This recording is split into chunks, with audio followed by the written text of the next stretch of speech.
While the words my fellow South Africans by now evokes fear and concern in all of us as to where to now and what is going to be taken from us next. What I have enjoyed is a little bit of learning sign language. For instance, this right here, I hope, is the universal sign language for ignoring regulations. And please, anybody in the know, let me know if I am wrong. But I cannot help but feel that if the sign language interpreter was in the big screen and our president was in the little screen, maybe then South Africans will take him a little more seriously.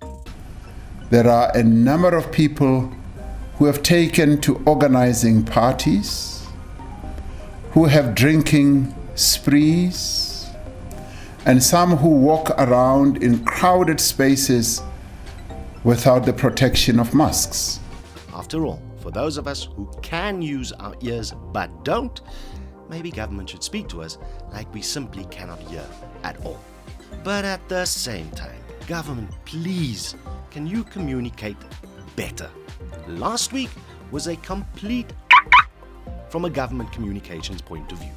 First, there was this issue. So the scooters, in the Eastern Cape, they just won't go away. The headline, Relief for Rural COVID Patients in the Eastern Cape. These are motorbikes that are designed for off-road capabilities, and the intention is for these units to be able to transport patients to the nearest clinic. Then midway through the week, when people started poking holes in 100 scooters costing us 10 million rand, this came out. Well, it's different. It's a different story. Firstly, the department was not consulted on specifications. The province has been advised that none of these scooters will be used as ambulances because they do not meet the specific requirements as provided for in EMS regulations, such as minimum patient compartment space and equipment requirements. And why? Because government wants to be seen as doing something. The MEC of Health, her intentions were really sound. It was more to show there's something going down in the province to help the rural situation, okay? So we go there and we show the bikes. But no one told us it's going to be a full media launch, okay, of this whole thing, because, us wouldn't have never have gone. It was more to show the Minister of Health. So next thing, there's TV cameras and people taking videos all over the place. And we were asked, like, what are these units? So we then explained what they were. I mean, they were ambulances that were shown, but those were purely going to Kenya. But then government dug its grave, if you pardon the pun, just a little bit deeper. We are preparing over 1.5 million grave sites, and it's an uncomfortable discussion. As a medical practitioner, it also becomes not something of my great topics, but it's reality that we need to deal with, and we need to be prepared. Only for it to be clarified a day later. We do not believe that during this period of COVID we will come anywhere close to those kind of numbers in as far as mortality is concerned. In fact, that would mean 20% of our residential population of 5 million in Johannesburg has perished from this particular virus. And that is not what the statistics and what the projections have been telling us. But wait, there's more. On Friday evening, government sent us a tweet which would have sent the tourism industry into overdrive, only for us to be told, no, leisure stays are still not allowed. Sorry, the social media posts, it was just a mistake. So, Mr. President and the entire National Coronavirus Command Center, we live in a world where for every World Health Organization regulated message that you pass on to us, there are people with big degrees, real careers, who have this to say. Yeah, so my background is molecular biology and immunology, and I spent my career basically profiling serum and plasma from people with autoimmune diseases and later on with cancer.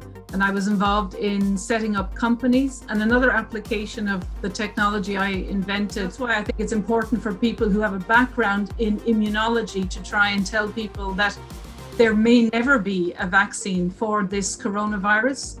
And so to try and put the life of the people on Earth on hold to wait for a vaccine for this coronavirus, it may never come. So we need to look at other solutions. And I've also been talking about issues of prevention, that you actually, if you eat well, you have very little stress.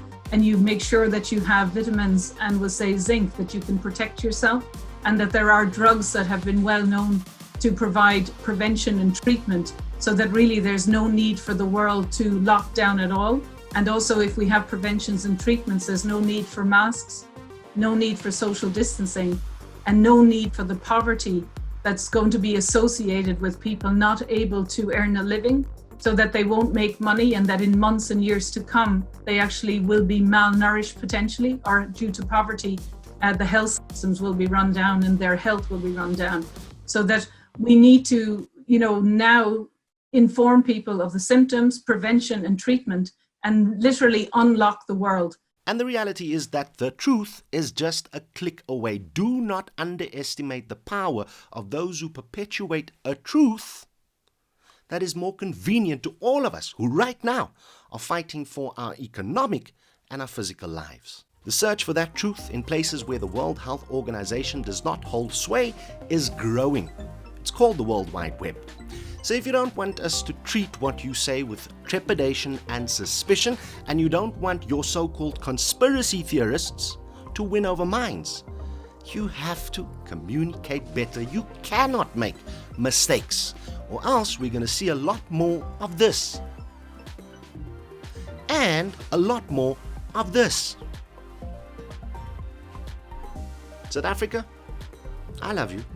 And as always, be safe.